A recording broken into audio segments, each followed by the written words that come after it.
Good evening. I'd like to call the Tuesday, November 3rd, 2015 City of Oldsmar City Council meeting to order. If you will rise for the invocation and our pledge that will be led by our City Attorney, Mr. Tom Trask. Our Heavenly Father, as we strive to serve the people of Oldsmar tonight, we ask not for your concern for us, but for the men and women of the United States Armed Forces who face danger every day to protect us as we exercise our rights and privileges as free citizens of this great land.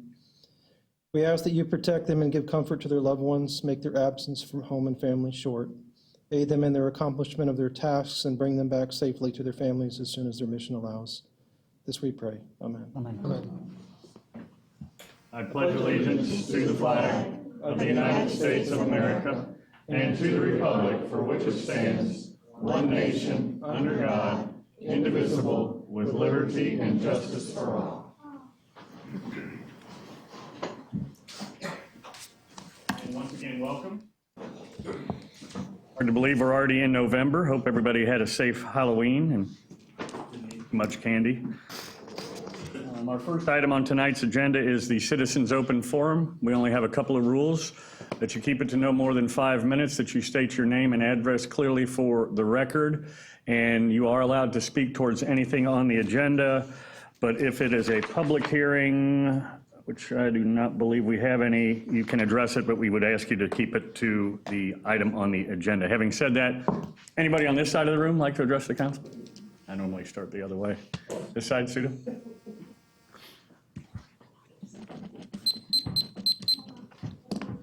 Hey guys.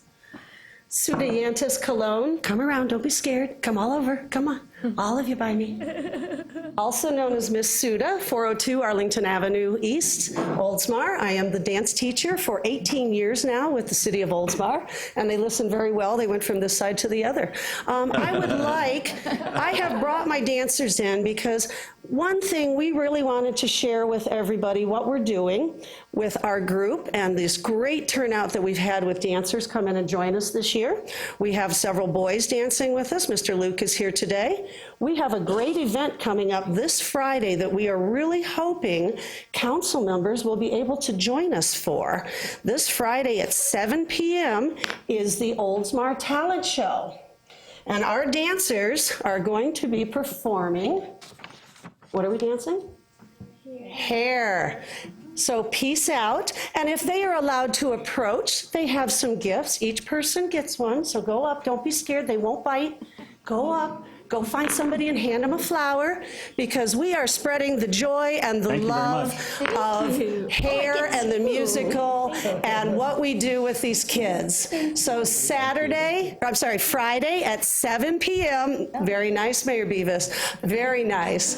We hope you'll take these little reminders at 7 p.m. to come out and join us at the Cypress Forest Rec Center at 650 Pine Avenue North. The event is free. We have over 20 performers. My dancers will be opening up the show. We're very honored. We'll be playing, dancing to Aquarius, which we love, and Hair, and Let the Sun Shine In, which we'll be inviting those to come join us as well.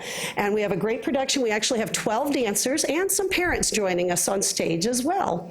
And so we want to invite you all out to come out, and we hope that you can join us. I know you guys have a lot of events to go to, but this arts event is very important, as you know, because I'm always here sharing that with you, and we really hope you can come out and join us. I would also like to take the moment to say thank you for some of the work that we have addressed on the parking lot. These are some of the children that walk through the parking lot, and all of you will remember that I have been up here about a month ago asking for some help. We did get the street light fixed. One. The big giant potholes are a safety issue. I know that we're waiting for the rain to pass, but I'm hoping again to ask council, has there been anything that you guys can put that back into a priority to look at what we can do at something more long-term? I know I had spoke with Mr. Haddock, and he said the long-term items may be a little further off right now, but it is a public safety. It is still very dark. We do have lights, but there are trees between the street lights across the street and the sidewalk. And like I said, we would love for you to come see how the parking is handled at that facility on Friday night. We should have a great turnout with about 20 performers. I would expect, 100 to 120 guests easily. And I think that would be a great opportunity also for everyone to kind of see firsthand maybe how we could grow that parking lot a little bit better to accommodate some of the events and things that we have as well. All right? So dancers, we're all going to say, peace out, love. Come on, show them a peace sign. I showed you that much at least. All right. And please Peace come out. see us Friday at 7 p.m. Thank you very much. My dancers can go right over here. Everybody can take another flower and find somebody in an audience to hand it to. How's that? Okay? Because I think we're about using up my 5 minutes. Take some of those. Take some of these. We allotted some of their time for you. Okay, thank you. And on a final note to wrap up, I was also, as most of you know, a 12-year member of the Arts Advisory Board. At that time that we chose art for the city council as a group, as an art-oriented group, to help expedite and utilize the 1% that is scheduled for any building built in the community. I do understand we've had a bit of a stall with some trials and errors. I was on the board when we looked at one artist that didn't quite pan out, and I know we're looking at some other opportunities, and I see that it is on the agenda. I hope that that money can still go where it needs to. I think we've held on to that money. Anybody know how long? I think 6 years. How many years? I think it's 6 years. Six Yeah, years. total. And when we had, when we actually had an arts advisory board, it was made up of artists that tried to look at items for the community. And most times we tried to invest a large amount amongst a lot of items, rather than one particular person making a great amount of profit off of one beautiful piece of art, I'm sure. But again, I want to encourage council. You guys, I think, have the challenge on your shoulders now, because I believe it's officially taken away at this project with leisure services. And I don't know what the future holds for leisure services on the next buildings, or again, consideration for either a committee or a group that is designated to making sure that the art in public places is something that everyone can share in. Everyone can put some opinion in to get something that's appreciated. Like, for example, I was one that had the opportunity to choose and vote on the statues that we enjoy, to choose and vote on Emily the manatee who stayed here once she was painted, a number of different things that have gone up through the areas. So we appreciate that, and I'm always here voting for our arts in one aspect or another. So thank you very much for your time, and I hope we can get that project. We are. We're committed to moved moving along. this thing forward and seeing something done with it, so. Wonderful. Thank you. Thank you for your time. Sarah. Thank you, dancers. And thank you, kids. You guys look great. Thanks for the flowers. Anybody else on this side of the room? Yeah. I'm Mark Opid with the Oldsmar Historical Society, 101 State Street, Suite 2, right downstairs. I'd like to make sure that everybody got one of these little nicely done brochures. This is for our first Oldsmar Historic Self-Guided Christmas Tour, which will be coming up Sunday, December 6th from 5 until 8 p.m., rain or shine. We have 7 stops on our tour. It's going to be like an open house thing where you can just go to the spot you'd like to visit and go into the home and look around. You don't have to do all 7, but we'd encourage you to do that. We're using it as a fundraiser, so the tickets are $10, and the money will go to support the Historical Society. And you can purchase tickets at the Historical Society. We're open in the museum Tuesdays and Thursdays from 10 until 2, and our volunteers down there have the tickets. And again, it's a self-guided tour, so you can go from one place to the other. It'll be 3 hours, but it doesn't take 3 hours to do the whole tour. So, thank you. Marco, I you. missed the date. December 6th. December 6th. Yeah, thank it's you. Sunday, December 6th from 5 until 8 p.m. Yeah, it's on the brochure. Want to point that out? Okay, all right, got it. Our child. Anybody else on this side of the room? Yep. Frank?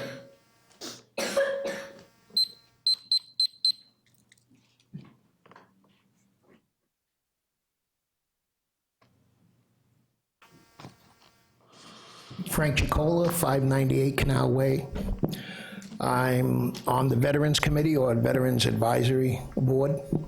And I guess I came to this council, and I know I sat down with Bruce a while ago about becoming a Purple Heart City.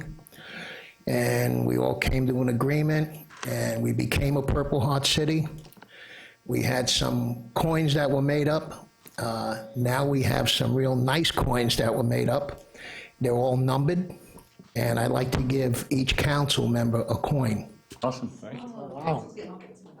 We're gonna get one for Oldsmar, because this says Dunedin. Oh, thank you. Thanks, Frank. Oh, I got number 100. Frank? That's a good number. Thanks, What number Frank. did you This is get? great. 99. Thank you. These are beautiful. They are great. Very cool. Really appreciate, what the city has done so far, especially in our ceremonies, giving us a kind of open hand to bring in different people, having different events and different speakers. So from the board, we thank you for all that. Thanks, and So, thank you for all your effort. Thank you, Frank. All right, thanks. Thank you, Frank. And thank your board, too. We look forward to a great Veterans Day. I've been working on my speech, so. Anybody else on this side of the room? I thought I saw a hand. Yeah.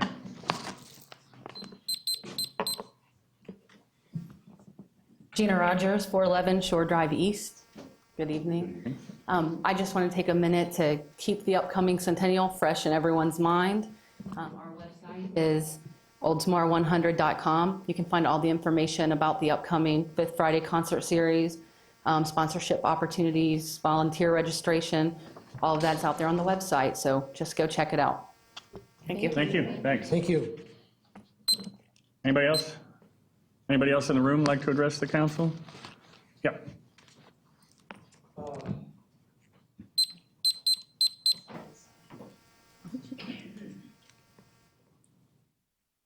I'm Jordan Fair, head coach of Oldsmar Christian basketball. You are. I teach PE there as well. With our season coming up, I'd like to give everyone on the council a T-shirt and then season passes to any of the home games and as well as the schedule. Nice. Wow, thank you. Nice. If I can do that. You would be remiss if you didn't say it's the team that is ranked number 2 in the state. Yeah. Well, we just, polls came out. We were ranked number 2 overall in the state and number 10 in the country. So Fantastic. I appreciate that. It's first time in Tampa Bay history for anyone to be ranked this high and be ranked back-to-back ever in the history of Tampa Bay.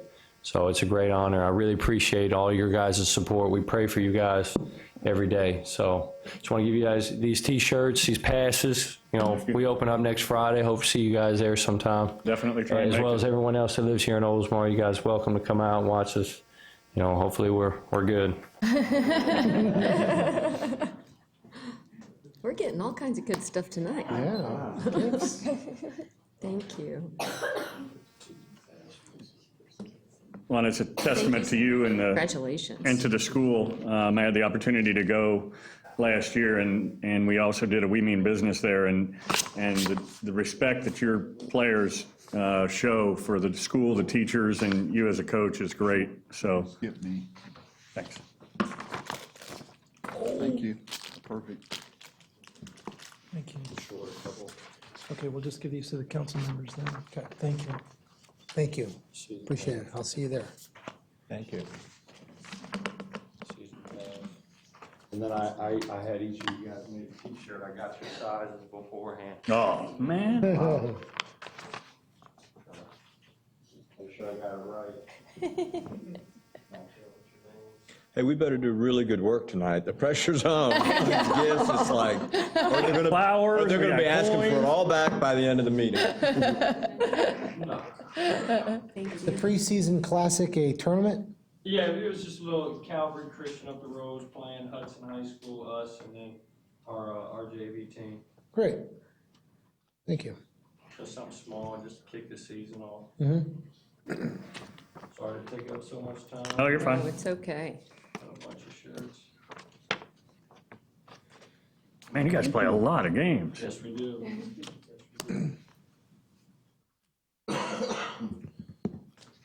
so much.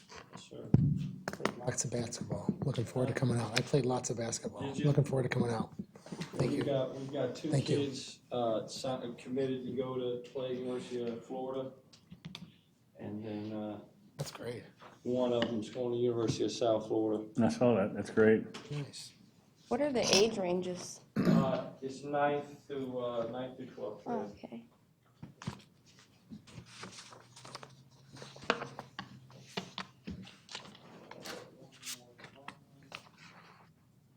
That's awesome. That's awesome. Very Thanks. nice. Cool. Got the right size and everything, huh? Where to the game? Thank you. Thank you so much. I appreciate it, guys. Congratulations. Thank you. You gotta show the audience, look at how cool these There you are. go.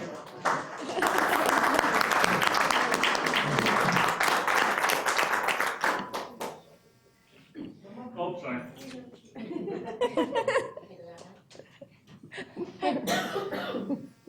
Man, I need a gift bag. Thank you so Thank much. you. Thank you, and good luck. God bless. Thank you.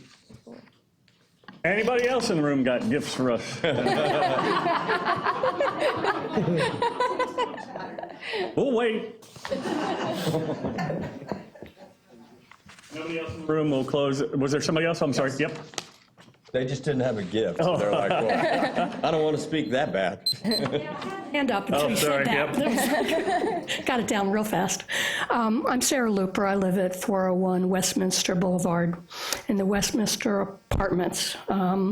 They are income-restricted apartments, and so we have a fair amount of poor people and disabled and elderly people. I recently lost my car, and I was looking forward to being able to get that connector and having a lot of bus access, and discovered that the connector doesn't quite make it to those apartments.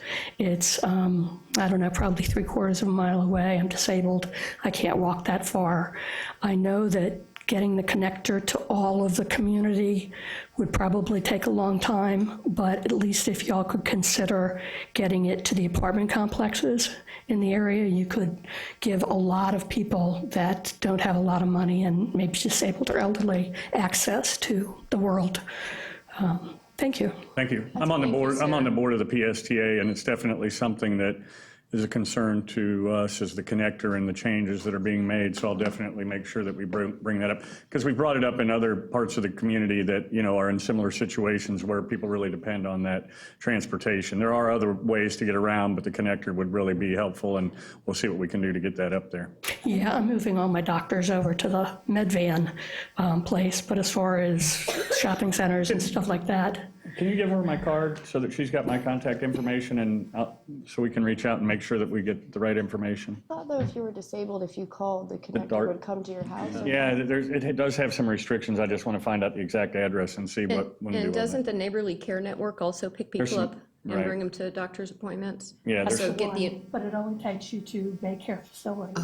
So I'm changing 5 of my doctors to daycare facilities. Okay. So that I can get there. And then I've applied for DART, but I think that may have a 3/4 of a mile limit as well. So that kind of leaves me out, but Okay, that's got my email on there. If you can just maybe email me your information, one of us will reach out to you and contact you and make sure that we have all the facts, and then I'll present it to the board at the I next will. meeting. Thank you very much. Thank you. Thank you. Anybody else in this side of the room? Anybody else in the room? Seeing no one, we'll close the citizens open forum. The next item is the mayor's minute, and it'll only take maybe a minute, or as long as I really want to. Next is Food for Thought, Thursday, November 5th, 6 to 7 at Tico Hall Library. Learn about what we can do to make the most of food resources free. It's presented by UF/IFAC Pinellas County Extension. Then is also the annual talent show, Friday, November 6th, 7 to 9 at the Cypress Forest Rec Center, free admission. The Big Bad Bead Bash, the first ever Big Bad Bead Bash. It's this Friday, November 6th, 6 to midnight at Canal Park, put on by our own city clerk, Miss Ann Nixon. It's free. Walk a quarter-mile lap to earn a bead for necklaces for cancer, ALS, and MS. I'll be there to welcome everybody.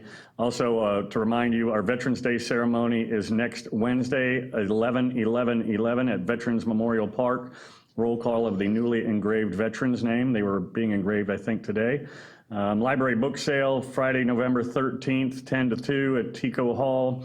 Fall Outdoor Break Camp, Monday, November 23rd, and through Wednesday, November 25th at Mobley Bayou Wilderness Preserve. Kids ages 5 to 12 learn about natural environment and participate in fishing, trail exploration, and more. $50 with a rec card. And if you haven't been down to the Education Center, it's great. Just a quick recap, Oktoberfest, probably the best that we've had. You may talk about it in a few minutes, but I believe we set a record of about 140 kegs of beer, and that was just the staff, so. You talking about the city staff or? Yeah. Served it, we didn't drink Serve it. it. And a big thank you to the council and other city employees that helped out. We had a great time working a shift, and I got to tell you, Saturday, I've been out there many years, and Saturday was probably the biggest crowd I've ever seen out there. We recently did last week, Bruce, myself, and the chamber did We Mean Business, and we always go to some great businesses. Cypress Gulf Excavating, right there at Forest Lakes and 580. Used to be Wadsworth Golf, tucked back in the woods. We also went to Small Cakes. If you're a cupcake fan, that's right there in the Ross Plaza. And Bausch, which is originally Osgood Manufacturers. If you ever watch the show How It Was Made, and they're making any kind of ice cream product, the machines that they are using were made right here in Oldsmar, so that was pretty neat. We also had a great time judging the Halloween costume contest. That was exciting. Probably about 150 participants, everywhere from the one, she just had started walking like 2 days before the event, so she was out there. And it was a great time. So thanks to everybody that came out. And then one last thing I want to mention is the Goals for a Cause charity server event. They're going to have some NHL alumni at Jack Willie's and some local dignitaries. That's next Saturday, 1 to 4 o'clock. And it's a great cause. It's the Northside Mental Health Institute Phone a Friend. And from what I understand about it, it's really to help kids that are maybe home by themselves where their parents are out working. And there's a network of people that call on them to see how they're doing, to make sure that they don't feel like they're alone, and maybe talk about their homework and just give them some comfort while their parents are often out working because they have no other choice. So that's at Jack Willie's, 1 to 4 o'clock right there on St. Pete Drive. So that wraps up the mayor's minute. And the next item is our consent docket. We have 5 items on there. Approve the minutes of the September 3rd, 2015 City Council meeting. Approve the purchase of replacement vehicle for the fire rescue on Florida Sheriff's Associated contract. Third item, waive the bid requirement and award contract for purchase of sodium hydrochlorite from Odyssey Manufacturing Company under the same terms and conditions as the Tampa Bay Water contract. Fourth item, waive the bid requirements and award contract for the Annual Sanitary Sewer Lining project to Layne Inliner LLC under the same terms and conditions as the City of Plantation contract, ITB number 014-14, PB 16-004, dated 018/01/2015. And finally, approve the tentative agenda for November 17th, 2015. If nobody wishes to pull anything, I need a motion. So moved. Second. Second. Motion and a second. All in favor? Aye. Passes 5-0. Thank you. Next is the City of Oldsmar, and that's the presentation of the annual Business Assistance Activity Report for the Chamber.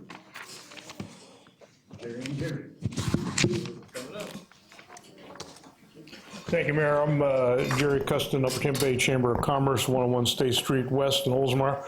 I'm the Director of Business, Manufacturing, and Education. We have Jerry Peruzzi, the President. We're not going to give a report because you just gave it. So we'll go ahead and do that. But I think you all have hard copies. Yeah. Yep. So I'm not going to go through that in detail, but I will go over some of the things so some of the residents and the thousands of people at home watching know what we do. And basically, this is an annual report. And fundamentally, what we do, the business assistance program we have with the city is the chamber and the city officials and the staff work cooperatively to maintain a healthy business environment in the city. We do that basically in a variety of ways. What we try to do is do outreach, keep the pulse of the business environment.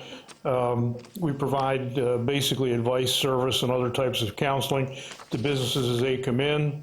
And we also work with businesses trying to relocate to the city and looking at that. As a matter of fact, we'll work with one today that just came in to do that, looking for some small office space. So some can be small, some can be a little bit bigger. And I think, as you mentioned, Osgood, we'd like to perhaps think about them expanding as they get here, so we'll be working on that kind of stuff. And basically what we try to do is work with you to maintain the brand that Oldsmar is building and try to do that as consistently as we can. In doing that, we work not only with city officials and city staff, but also with external agencies, Pinellas County Economic Development, Small Business Development Center, as well as regional offices in Hillsborough, Pasco, Hernando, places like that. And a lot of people don't know, I know you do, that we have a manufacturer association. We're the only chamber in the state that has a separate manufacturer association. And a lot of people do not realize that Oldsmar has close to 100 manufacturers, and the manufacturing industry means more to Pinellas County in tax dollars than tourism. And people don't realize the big business that we have here and the unique type of stuff that we do, and it's pretty important. Basically, some of the bullets that we have, we do the We Mean Business visits that not only include Osgood, but did include Pastor Eddie and the Oldsmar Christian School, as you said.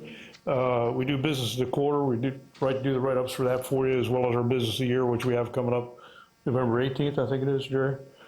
We do that. We do business advice, assistance, counseling, and outreach services, variety of meetings, economic development, government affairs. We bring city officials in as well as residents and that kind of stuff. With the brand marketing, we try to do communications. We have a weekly, and sometimes more than weekly, but the weekly blast email we have goes to about 1,300 people. We coordinate stuff with that. The city career fair coming up November 19th is in today's edition, for instance, and the website, social media, those kinds of things, as well as joint projects. And the joint projects we're talking about is the 3 major festivals that we do: Oldsmar Days, Freedom Fest, and Oktoberfest. And we're really looking forward, as you know, to Oldsmar Days 2016, which will be, I think, our 55th, but the centennial for the city. So we hope to make that just like Oktoberfest. Oktoberfest, we had great weather, and as you said, we had we're estimating between 15,000 and 20,000 people there. For the free events, we'll draw about 50,000 people annually, which helps the businesses in the city.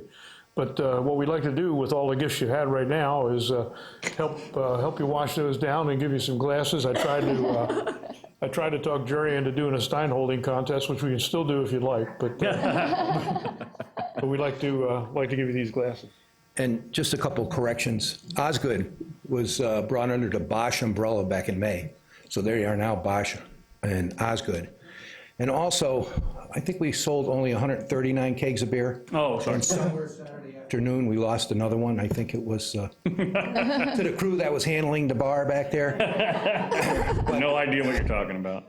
But we as a chamber want to thank the city for all the support they gave us at Oktoberfest and running the bar that day. You saw how busy it was. And we can't, there's only 3 of us downstairs in the chamber. We cannot put that event on without the volunteers. And we use about 400 man hours of volunteers to do that event. But I want to thank each and every one of you for coming out and helping us. And we got a little gift for you. Oh, gosh, if you mind. Nice. It was full at one time. Thank you.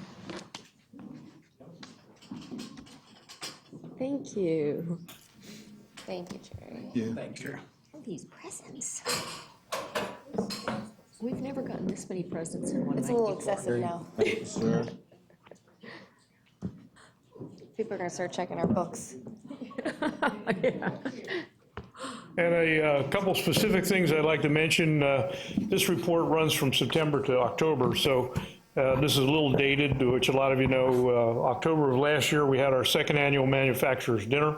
Had 175 people at that. Our speaker was a national level speaker, Chandra Brown, the Deputy Assistant Secretary of Commerce for Manufacturing. We had our next one October the 1st this year, just a couple weeks ago. Had another 175 people there. Our speaker was statewide Secretary of Commerce for Florida, Bill Johnson. So we also last year helped basically, it was a Clearwater Chamber, St. Pete Chamber, Tampa Bay Beaches Chamber, and us formed the first business delegation to go to Tallahassee in several years. So we're putting together a Pinellas business agenda. We're going to do that again next year. I'm putting that together February 10th and 11th as a trip. If anybody would like to go on that, just let me know. We'll be taking another business delegation up there during that period. We're also fortunate to work with St. Pete College this year, and they're now teaching classes at the former senior center. So we're bringing, help to bring education back in here. And with the Manufacturers Association, we're trying to broaden that by getting together with it's a very diverse group. And what we're trying to do is bring that together because you have other people coming in, the Society of Manufacturing Engineers, the National Tool Manufacturers Association, National Association of Manufacturers. They all have chapters around. Everybody has the same basic goals, but we're all doing it in different ways. So we're trying to get some additional leverage by bringing those people together. So in sum, that's basically what we do in a business assistance, and the rest of the report has some specific numbers and specific events we have. So are there any questions? No questions for me. Anybody else? Just one thing, Jerry. I just want to tell Jerry, thank you very much for all you've done for the past year for the Centennial Committee. You guys have really stepped up to the plate, and I really appreciate all your support and help. Thank you so much. Now it's getting it done. Great job. Getting it done. Thanks. Thanks, Jerry and Jerry. Next item is the presentation of the Council Manager Award, and I will do that.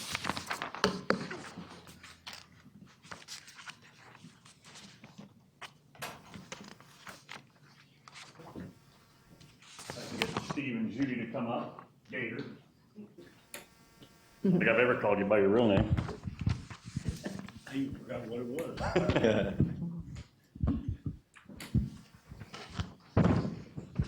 How are you, sir? Good to see you. Oh. This is a great thing that we all take turns as council members picking somebody to do, and so you only get to do it a couple of times a year. And so when it was my turn, without hesitation, I thought that you two would be very deserving of the Council Manager Award. And I really didn't know a lot of the things that you did, but know that every community event that we're at, you guys are there without question helping, and we really appreciate that. A little bit about Gator. He moved to Oldsmar after retiring from the Air Force. He's a native Floridian, which is unique and hard to come by these days. Served on the Citizens Advisory Board for Leisure Services, serving on Oldsmar Centennial Committee, founding member of the Oldsmar Organic Community Garden, Vice President of Friends of the Library, graduate of the 2010 Janice Miller Citizens Academy, active participant of Oldsmar Alive Open Mic. I think I've been there for that. That's at Jack Willie's, right, in the back room? Very good. A little bit about Judy. A native Oregonian. Did I say that right? Moved to Oldsmar after her husband retired from the Air Force. That would be your husband, just to clarify. Facilitator of Oldsmar Senior Center Stretch Band exercise program soon after moving to Florida. Worked with arts coordinator to develop art program on Mondays and needle time on Tuesdays at the Senior Center. Facilitated needle time in fiber arts program at Senior Center. Instrumental in establishing movie program at the Senior Center. Graduate of the 2010 Citizens Academy, founding member of Oldsmar Live Open Mic, founding member of the Oldsmar Organic Community Garden, member of the Friends of the Library, volunteer for City's Relay for Life team. So on behalf of the City of Oldsmar, we want to congratulate you, and I'll read what it says. Council Manager Award of Recognition presented to Steve and Judy Black, October 2015.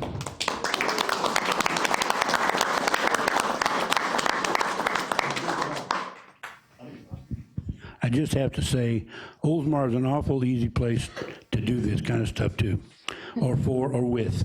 And thank you all very much. I'm sure she's got something to say. I mean, I have been around you before. I'll keep it to a minimum. Thank you very much, and we do love living in Oldsmar. So, and everything y'all are doing is great. Thank You're all you. part of it. A lot of the reasons why we do it is because of the history, and we want to thank you guys. Thank you so much. Thank you, Judy.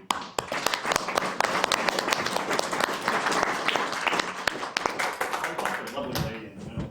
Absolutely. We don't need us to goonies out here.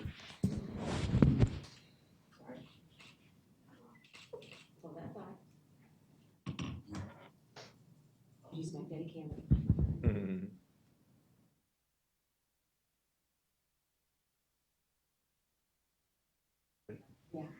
You tag me in it? Judy stalks me on Facebook.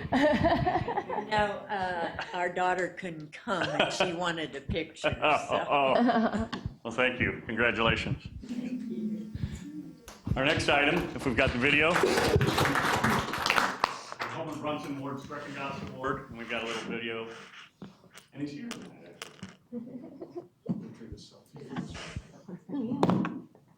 The Homer Brunson Ward Schrecengost Award was instituted in 1991, and what it was for, it was for one of our workers here in the city that was chosen by their peers to win the Ward Schrecengost Homer Brunson Award. And what the award is, it serves two purposes. One, to recognize an outstanding worker here that works for the city of Oldsmar, and the other, what it serves is that Ward Schrecengost and Homer Brunson were both council members here in the city of Oldsmar. Ward Schrecengost served as mayor for 16 years. His last year on the council, serving was 1970. I had the privilege of serving with him on his last year. And Homer Brunson served 11 years as a council member and 1 year as a mayor. And this serves two purposes: to honor Ward Schrecengost and Homer Brunson, and to honor one of the incredible workers we have in the city of Oldsmar. Thank you, Jerry. And it's interesting, and this is one of the awards, the award that we just gave is something that we personally pick. And what makes the Homer Brunson Ward Schrecengost Award so great, as Jerry indicated, is that it's actually done by your peers. Somebody that works for the city nominates somebody, or several people get nominated, and they select somebody based on the things that they've done. And it's an honor for me to do this tonight because it's Deb Polly, who works in our city clerk's office. And I'll read what the nomination had written. Deb Polly continually strives to bring greater awareness to others about the city of Oldsmar. As communication specialist, this is part of her job, but she often takes this duty to the next level. Recently saw the need to recognize and promote the businesses behind Thornton's, small businesses which stood by the city of Oldsmar throughout the demise of the businesses on the corner of Forest Lakes and Tampa Road, and throughout the interference of Thornton's construction. She coordinated with city officials, county officials, property management, and 8 store owners to bring together an 8-in-1 ribbon cutting. The local newspaper picked up the story, bringing greater awareness of Oldsmar supporting businesses. Commissioner Dave Eggers attended the ceremony demonstrating the county's support of the city and the businesses in Oldsmar. Each of these small businesses felt celebrated, honored, and appreciated by the city of Oldsmar. Although economic development not part of Deb's job description, she went above and beyond to demonstrate to the outside world how important economic development is to the city of Oldsmar. So with that, Deb, you need to come over here. You can't take your own picture.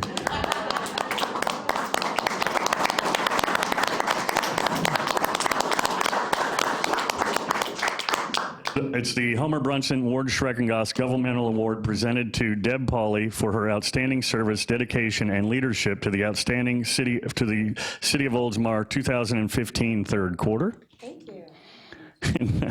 I have this. This is for you. Normally, for other awards, people get checks and things like that, so we have that for you. Yeah. Don't take that to the bank. Beavis bucks. And you'd also get an additional day off, but I've looked at your schedule and we're working it in about 2017, so if that's okay. So congratulations. Thank you.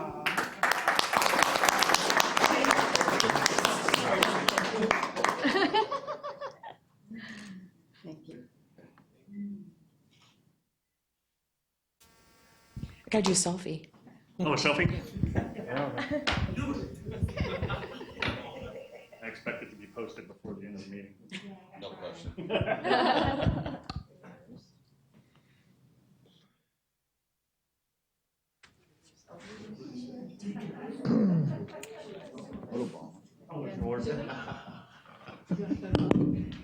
Photobomb. Do it.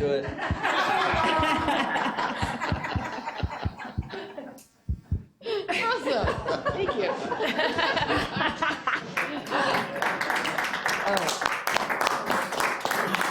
Thank you, everybody.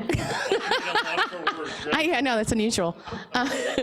No, I've been here, what, 2.5 almost, I think? Tell And the story that you told at the Citizens Academy. oh, gosh, okay.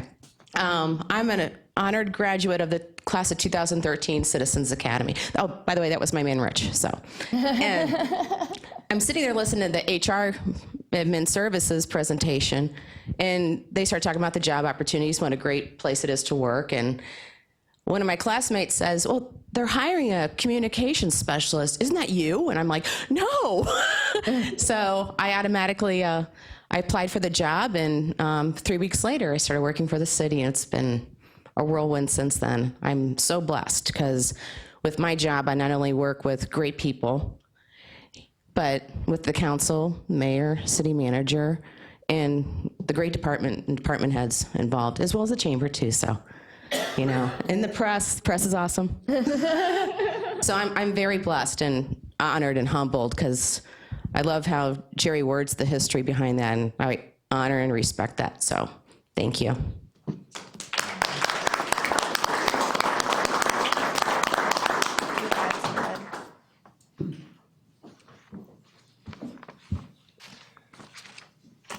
Oh, get a broom. That was off camera, I think. Like there being empty beer steins in front of every one of us. It reminds me of last Saturday. Yeah. Wait, never mind. Yeah. That's all under the City of Oldsmar. Next is the City Attorney. Mayor, council members, item number 9 is authorize the city manager to execute a representation agreement with Weiss, Serota, Helfman, Cole, Bierman, and the Trinh red light camera appeal. You've got in your package a representation agreement. This agreement basically is authorization for this law firm, Weiss, Serota, to represent the city and the appeal that has been filed in the Tammy Trinh red light camera case. I've had the opportunity to review and revise this agreement. I think that it is in your best interest to go ahead and sign this agreement. This authorizes the law firm to represent the city. They will do it at the cost and being paid for by ATS. The city is not paying for this appeal. They will represent the city up to a value of $30,000 in attorney's fees. We believe that the appeal can be done well with under that dollar amount, and so this representation agreement will cover the entire appeal.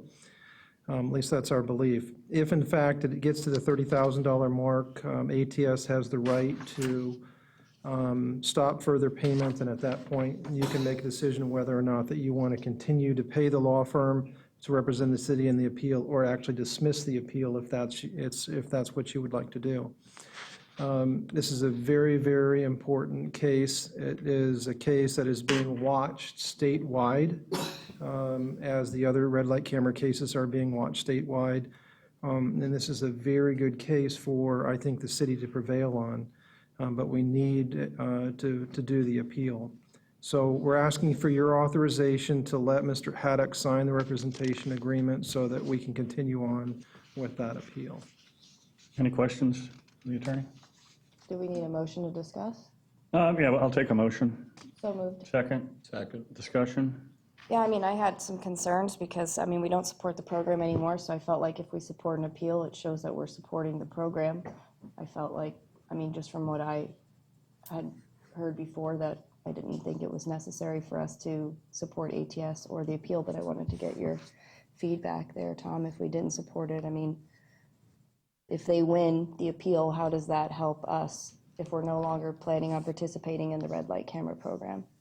Well, first of all, it may not ultimately help us financially in the long run, but I think ultimately it would help us with regard to us taking a position for other cities and other counties that actually use the red light camera program.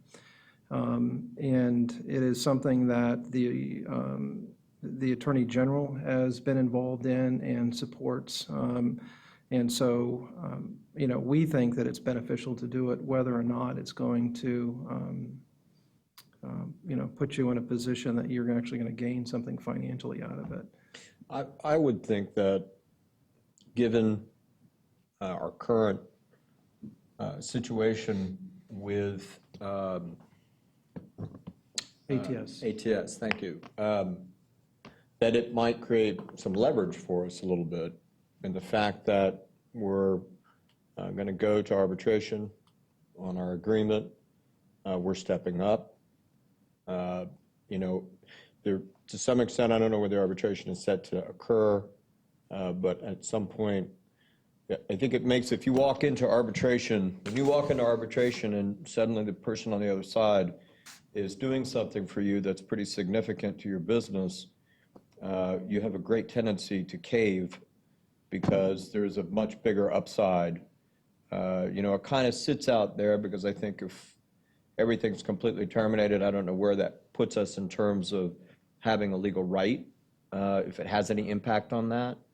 But I would think that it certainly positions us well to have a cleaner break from our agreement in an arbitration.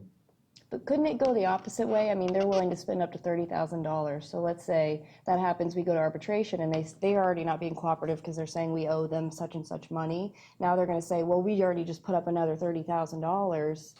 I don't, you know, I just, for me, I feel like it's a moot point. We don't support the program anymore. So going to bat for an appeal on behalf of the vendor that's a part of the program, it just feels like the opposite direction of where we're trying to go. I mean, I get trying to be cooperative, but at the same time, we've already told them months ago that we didn't want to participate in the contract of the program anymore. Now we're going to go to support on behalf of other cities that are still in a program that we don't support anymore. I don't know, it just feels like wasted time and effort. That's just my perspective. It's no time and no effort on our part because the city, because this law firm is going to be doing the appeal. When I say no, there is, you know, we will be reviewing it and we will be monitoring it to make sure it's going the right direction that we want to. Randy, my associate who was here at the meeting and talked about this case a little bit, he's the one that monitors it on a day-to-day basis, but there's not going to be a whole lot of expense. But you have to have someone from our law office to make sure that it's going down the right path. And I just want to make one clarification. It's really a mediation that we're going to be going to, which is a little bit different than an arbitration. Arbitration is basically like a mini trial. You have an arbitrator making a decision. This is going to be a mediation where you're going to have a mediator who's going to try to resolve the differences between ATS and the city to come to some type of conclusion. He's not or she is not going to make a recommendation or a finding. It's going to be try to work things out, and if we can't, then the mediation is not successful. So that's a little bit different than an arbitration. I wanted to make sure that we're all. Yeah, and when is it scheduled at this point? It is not scheduled. We've talked about a number of different mediators, and we gave them a list of the mediators.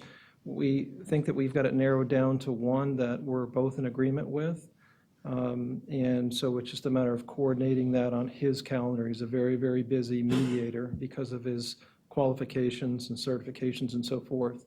And that's why we wanted to use that particular person. I really don't want to mention it in the public until he accepts. So, gotcha. Okay. And typically in mediation, I remember when we went into mediation, all the cities went against the county. I remember that was quite an event. That was in probably, a situation like this. I mean, is it typically that we send our city manager, city attorney, and then what do we give you parameters in terms of what we would find acceptable? Yeah, there's a couple of ways that can handle, and first of all, that was the largest mediation that ever occurred in the state of Florida that you were involved in with all the municipalities in the county. Yeah, we were all subpoenaed. All of us were subpoenaed. We all had to be there. But no, this is a much smaller version. It would have obviously ATS, probably their general counsel and their business CEO person. And then we would have obviously the city manager, myself, Randy, would also be there. And so it's a much smaller group. But you could either give us direction prior to or after. My suggestion is that you do it after, because if it's prior to, it has to be in the public. There is no no shade meeting allowed because there is no pending litigation. There's no lawsuit. And so I would think that you would allow the city manager and us to try to come up with a solution and bring it back to you for your consideration. But the way it works in mediation, it would be, we'll settle at this, subject to the council's approval. Tom, But that's kind of a side issue of what we're talking about here in tonight. regards to the so. appeal, what other cities have supported it? Are there other cities involved that are? There are other cities that are pursuing different cases in their jurisdictions, and we're getting those orders, those judgments quite often. We got 2 more today in 2 other cities, the city of Aventura, and I can't remember the other one, very favorable rulings, but they're all basically merging into the Second District Court of Appeal, so they're going to be getting all these appeals and probably consolidate them and make one ruling.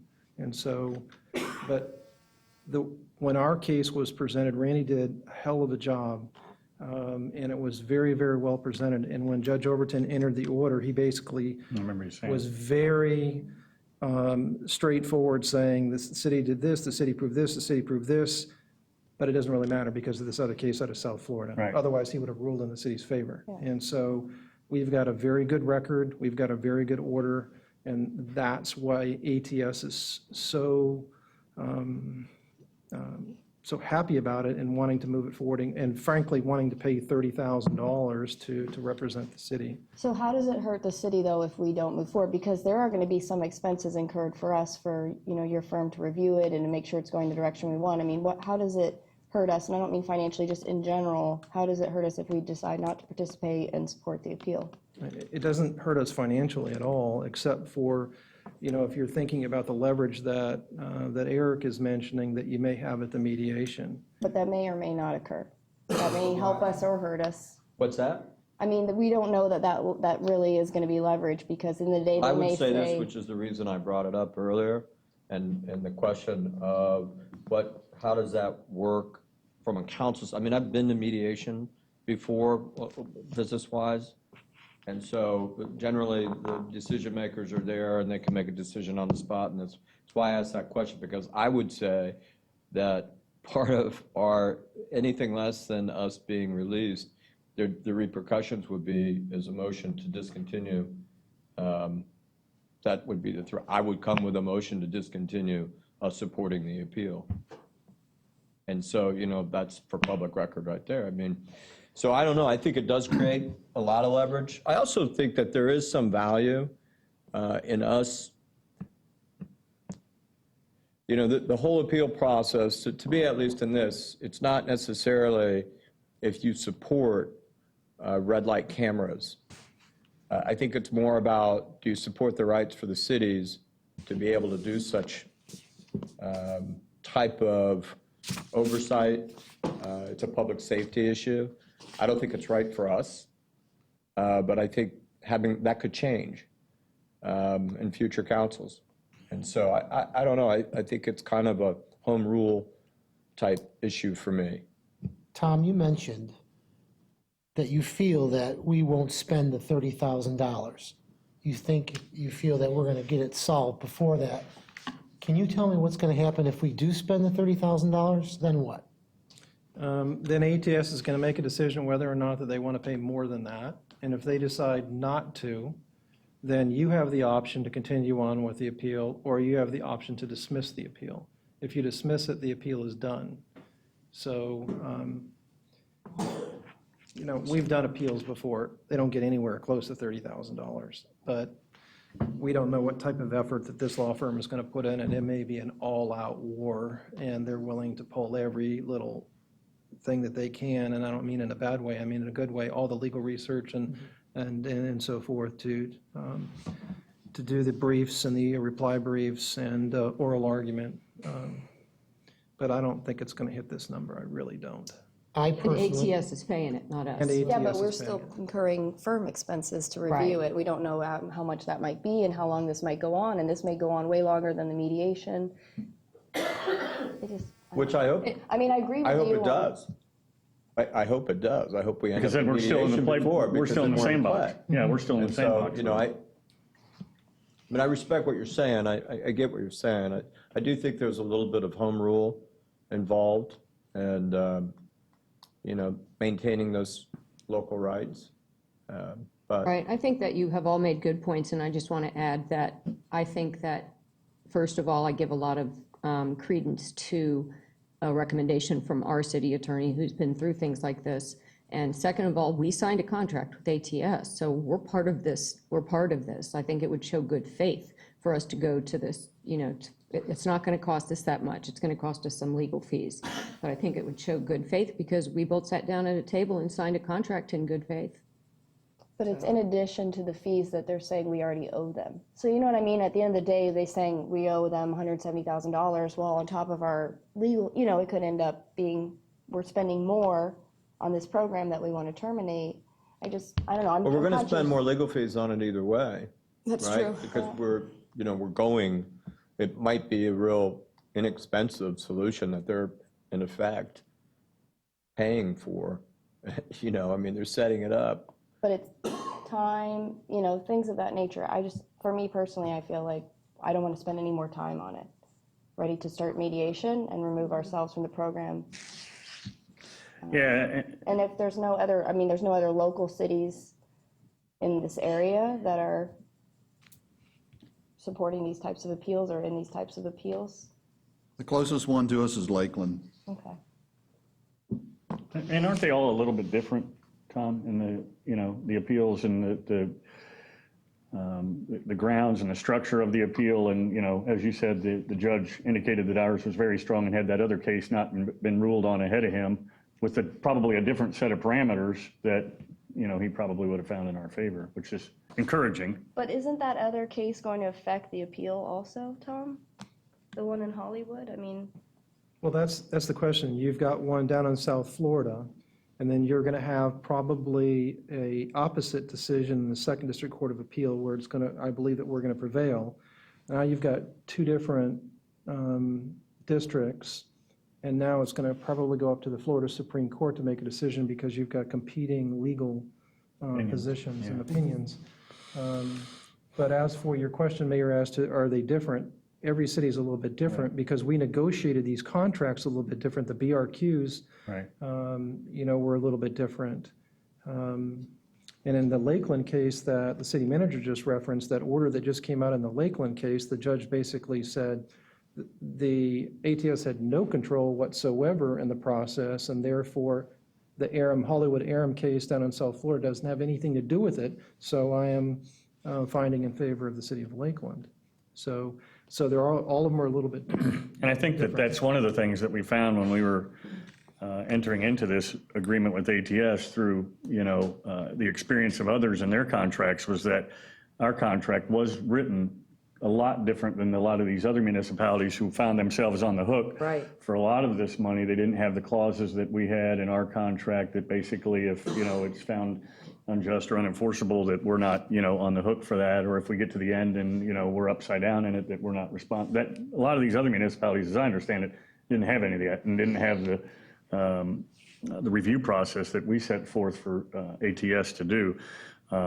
I had some concerns that Gabby had about, what our exposure is and what the perception is of us participating in this, but I also tend to agree with Eric about, I think that the good or leverage that comes out of this particular deal for us in the mediation could help us. And the reverse of that is I think if we didn't participate, I think it could hurt, I think it could hurt us if we didn't. I think it shows that, we want to be a good partner in this.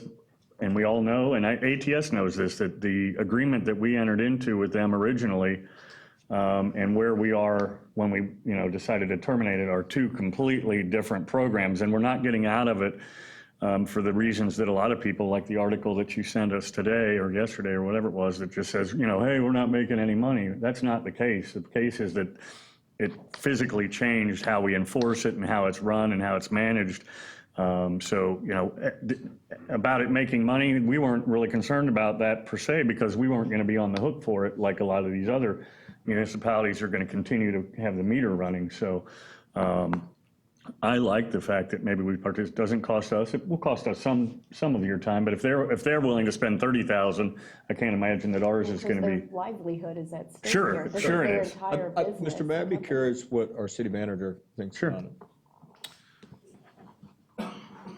I think we should participate, and some of the discussion was about, trying to evaluate, will this help us or will it hurt us? there's no guarantee that it will help us. I would say not participating is likely to hurt us. Yeah. So our participation, I don't think there's a real downside to that. I don't think that ATS is going to say, oh, look, we're spending another $30,000. Just as you mentioned, this is their livelihood, so it's not that much money in the scope of things to them. And if we were to say, well, y'all just take a hike, I think that would create some ill will that we don't want to do at the present. And I think the reverse of that, as you said, it indicates to them leverage, but by them willing to offer us money, there's also leverage for them, for us, against us to some extent too, that. They've come to Potentially, that, I mean, more money. potentially, but the reality of it is, I think we have a pretty clean contract in the way that I agree was with that. done. I don't think we have any issue there. I Exactly, mean, so why do we need more good faith? I'm saying my point, but I don't think we've come to the table, we've been a fair partner. They have already not showed good faith by saying, oh, you owe us $170,000. but I already explained my position to you, and you did too. So, I know. we I mean, could I see your go through it point, again, but- I mean, I don't agree with you. I respect your position and what you're saying, but I don't agree with, I don't come to the same. Yeah, and I think participating, as the city manager indicated, and I didn't, Eric did, I think by us participating, it shows good faith that we want to try and resolve this for all Exactly. parties involved. Exactly. The downside is if we don't participate in it, that I see ATS saying, well, then we're going to screw you to the wall and get everything, not just what you owed us to the time of the line in the sand, but potentially could go after us, as it indicated in that thing. They could potentially go after us for money all the way to the end of the contract. Because we're not moving away from that contract in any bad faith. No, I mean, absolutely not. it's clear what it says. If we don't have it in the budget, it's basically that. Yeah, ATS doesn't want to lose us as a customer, basically. Well, they don't want to lose this case, and because, as you indicated, Right, this is they've not already just, lost this it is to not the about Oldsmar, this is about They're- precedent setting Right. throughout the state, Right. so. Should we vote? Yeah, I mean, we have motion, any other discussion on it? If not? All those in favor? Aye. Those opposed? Nay. Passes 4-1, thank you. Thank you, that's all I have. City manager. Thank you. Mayor and council, item 10, renew business assistance partnership with the Upper Tampa Bay Chamber of Commerce. Of course, you just heard the annual report, and this is a one-year agreement. The terms are the same as in the previous agreement. And for these services, the city pays the Chamber of Commerce $15,000 a year, which is included in the current year budget. If you have any questions or comments, I'd be happy to respond to those. I recommend approval or renewal of the business assistance partnership with the Upper Tampa Bay Chamber of Commerce. Need a motion? Second. Discussion on this item? Good thing. And I would like to say, and again, I think I say this every year when we do this, is thanks to Jerry and the entire chamber staff and the board. I think several years ago, when I was a council member, brought the question up of, we're spending this money, and it's like we do with a lot of things. We would like to know kind of, not so much accountability, but we want to kind of be able to measure what it is that is happening. And, like we do with the charities that we give money to, whether it's Oldsmar Cares or whatever it is, we kind of want to know some accountability as to what it is. And they stepped forward a couple of years ago and kind of started to present what it is that they're doing, how it's benefiting us, as opposed to it just going into like the general hopper. And, so thanks to the chamber for stepping up and doing that and continuing to do that. Any other discussion on this item? All those in favor? Aye. Passes 5-0. Thanks. Thank you, Mayor and council. The next item, approve interlocal agreement with Pinellas County for mowing and landscape maintenance of Forest Lakes Boulevard from Tampa Road to Racetrack Road. This is also a renewal. We have performed these services for the county for the past 5 years. That agreement expired, I think it was September 30th. The proposed interlocal agreement for renewal is basically under the same terms. The amount of money the city receives from the county is just over $41,000 a year. The agreement provides for an annual increase in that amount. It's for a 5-year period. I recommend approval of the interlocal agreement with Pinellas County for the mowing and landscape maintenance work. Need a motion? So moved. Second. Motion and a second. Any discussion on this item? Another good thing. It's a win-win. Yeah, I mean, I think so. I mean, obviously we, got to be thoughtful of our staff, especially because a lot of these guys are the ones that were most recently building a BMX track. Who knows what they'll be doing next? But Yeah, it's great because then we kind of control, it's one of those things. Yeah. We control the look of a major road that runs through our city. And I was talking to Bruce today about Racetrack Road, and we similarly took care of that up to a point that, as he indicated to me, that the funding for that road improvement project ran out, and then we stopped doing it. But, and now it goes back to Hillsborough County maintaining it and it looking awful. And so people don't know that this is a county road. They think it's in Oldsmar. We take care of it, so we want it to live up to the standards that we show on all the other roads. So we got a motion and a second. Any other discussion? If not, all in favor? Aye. Aye. Passes 5-0. Thank you, Mayor and Council. Item 12, consider Resolution 2015-22, adopting Administrative Policy Manual. So the Administrative Policy Manual is a new document over a period of time. The Finance Division took a number of policies that have been developed over the years and compiled them into one document. It encompasses a lot of financial policies, primarily, as an example. How do you create a requisition, and how does that become a purchase order, and how do you eventually buy something? As an example, it includes other things like our social media policy. So now I think this will be a good reference source for employees. It's beneficial to the auditors as well. I'll read the resolution by title only. This is Resolution 2015-22, a resolution of the City of Oldsmar creating the City of Oldsmar Administrative Policy Manual, combining the existing personnel policies and purchasing manuals by reference therein, and providing for an effective date. That is the reading of Resolution 2015-22 by title only. I recommend its adoption. I would state also that we haven't created new policies here. We've just taken what we had and put it into one document now. If you have any questions, I'd be happy to respond to those. Any questions? If not, I need a motion. So moved. Second? Second. Any discussion? All those in favor? Aye. Passes 5-0. Nice job. Excellent job. It's important. You need to read that resolution. Oh, I thought he did. I read it by title only. Okay, I was reading the document, I guess. I know, I was like, I thought I heard was it, but stuck on tobacco policy, thinking that we need to change that already, because of the nicotine is not a tobacco when people are using these electronic cigarettes, so we may need to address that too. okay. I'll talk to you about that. Is that for the next revision? Right. An update. All right. Anything else? Ed, Thank you. City Clerk? Thank you. Number 13, authorize the city attorney to prepare a resolution adding 2 alternate positions to the Veterans Advisory Board. At their last meeting on September 28th, the Veterans Advisory Board discussed adding 2 alternate positions. A couple of the points that came up were the idea that, they have increased meeting frequency and the need to meet a quorum. Well, as they're getting older, some of them get sick and stuff like that. So in order to have that quorum, having alternates would help. And then also having the younger perspective of more recent veterans on the board. So they recommend that the City Council revise Resolution 2015-08 to include 2 alternate board members. Right? They recommend that City Council authorize City Attorney to do that. Need a motion? So move. Second. Any discussion on this item? I like the fact that it's brought to us by the Advisory Council, so it's something that they think, and I mean, the city clerks often sometimes when, their meetings are coming up, and it sometimes can be a problem with the quorum, whether it's that they're out of town on vacation, for the love of God, they're retired, they want to travel a But little bit. we have the same thing on some of our other boards. Right. Where if you're an alternate, I mean, when I was on the Board of Adjustments,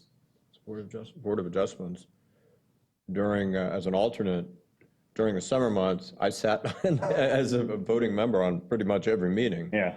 And, Ann's made the rules pretty strict about, if you miss meetings. Well, you know her. Like I was there. Yeah. So I think it's good, and I like the fact that they've acknowledged that, bringing in some younger, fresh ideas for more recent veterans is great. So I appreciate that. So did I have a motion? Yep. And a second? Motion and a second. All in favor? Aye. Aye. 5-0. Thank you. Anything else? Yes, I touched earlier in the meeting on the career fair. Our office has been working pretty hard on it, along with the Chamber of Commerce. The career fair is Thursday, November 19th at the Oldsmar Public Library from 10 to 2. We have St. Pete College out there, a Public Works Academy, Public Services, Nielsen, Career Source, so that'll bring in a lot more employers. Then, of course, City of Oldsmar, a lot of open positions out there and career opportunities, and people kind of forget about us when we put ourselves out there. What was the time? I'm sorry. From 10 to 2. Thank you. We like putting ourselves on the map. Just ask Deb. Oh, she's gone. Anything else? That's it. Thank you. City Council, first item is discuss the public art project. This came about recently at our last council meeting when the person that we had selected was not able to fulfill their duties to provide the artwork that we had talked about. It was talked about at that meeting that we look at some alternatives. I believe Councilmember Norris mentioned to potentially look at the second place person that brought up a mural, and then Vice Mayor McGee indicated that she also had somebody that is capable of providing murals as well. I guess the discussion might be, I'm not sure what direction the council wants to go as to really what we're looking to do. I think we'd like to, as Suda mentioned, move this thing forward for sure, so. Could I Yeah. Last week I met with someone in St. Pete, and she actually owns an art warehouse in their arts district, which is primarily in the Kenwood, like Grand Central District, where a lot of the breweries and stuff are. Her name is Gina, and she's actually been working with the mayor of St. Pete, the former mayor, and even the governor came at one point when they introduced a new business there. And it's not just for them about, you know, putting a mural on a wall here or a statue here and there. I mean, I mentioned what we were working on and some of the challenges we've had over the years, and one of the things she said to me was, Gabby, hold on to the money and start, you know, compiling more and more, because she said otherwise you start doing these piecemeal projects and you don't have a plan in place. And she actually took me through a plan that they worked with an architect for that district, you know, their warehouse district, to actually turn it into a real arts district that would draw in artists, you know, that will want to take up that warehouse space. And it was not just murals and monuments. It was a part of the trail. It was sidewalks, pedestrian, you know, it was really city planning with art. And so I was talking to Bruce today and I said, you know, honestly, over the last 6 years, it's really been, okay, Leisure Services Advisory Board, you know, kind of thinking of different ideas, and then you've got different people, and then us, you know, trying to come up with our own creative ideas, and then commissioning an artist, and then we're trying to decide on a place. And I feel like we just don't have a plan or a direction, and we're not the right people to put that together. And so I said, you know, we should either look at working with a consultant, and I'm not saying Gina's the right person because I'm sure she's busy working with the city of St. Pete building that, but someone like that works with the cities and the mayors and says, you know, and works with an architect and helps you, and maybe we give our feedback on, you know, maybe we want something with Ariel's Park and something with downtown and something with the warehouse manufacturing industry, and they come back with an actual like 3 to 5 year plan. And obviously we have money for maybe say phase 1 of that, but it's a plan in place, because think about what happens the next time we build something. The next council has to go through this 6-year process that we did to come up with, you know, do we want a dolphin statue on what street? And to me, it doesn't make sense. I feel like we either need to think about having like someone that's dedicated, like a cultural arts director that works with people like Gina to put a plan in place. Because if you think about how the city's changed, even just by adding Deb, that was focused on communications, or Esteban, who's focused on, you know, the green space, how much better those areas have improved because we have a dedicated person with the expertise and a plan in place, and it's not us voting on that kind of stuff. And I just think, let's not rush it. I know we want that stuff, but then we just end up with another statue that's not interactive, that somebody might say that's a pretty statue, but there went $20,000 that might have been able to help put like a district together where, you know, I even remember having this conversation because my brother-in-law is an artist on the side, and I remember a few years ago my sister was saying, is there like a warehouse space where someone that maybe does like food prep and they don't use it all the time, we might be able to use that to have like a, you know, show our art? And I was like, I have no idea. But if we actually had a plan in place, we could probably start attracting people like, say, my brother-in-law, and then, you know, there'd be murals and all different kinds of things. And so I'd rather do that than try to pick a place, because I love the band shell. I think we could do something there, but we need a plan. We need a 3, like 5 year plan for this money, because it's going to continue to come in, and then it's going to be the same problem every time. And instead of just going with one artist with one idea, and maybe even, I mean, we could still use the university, because maybe that plan is, okay, we've decided we need to do this area, now we're gonna go out and commission people. Maybe we say we want the university to help us with that piece of it. So I just want to give that feedback, because I met with somebody that's doing this in St. Pete, and I thought, that's a good idea. We don't have a plan. We've never had a plan. We just have money, and we're. What is the, and I don't know the right name, the North County Cultural Alliance or whatever it is that we're now part of? And do they have any resources that, I mean, are they a resource that? I think they could be. I don't think they're operational quite yet. I don't know what the structure of them is. And to Gabby's point, and to the point of, I don't know that we're the ones to decide, but I do like the idea of us being part of the process and the decision for future councils moving down the road. I've said this at many meetings that I've gone to. I think I mentioned it here, and I mentioned it at the Citizens Academy when the city of Clearwater came to us with their chamber and asked us about how we've done things in Oldsmar, whether it's our reverse osmosis plan or it's the Tampa Road corridor. And the one thing that, and I'm hearing in what you're saying is what I've been saying all along too about other things, which is why it makes sense, is we did these things because we had a plan.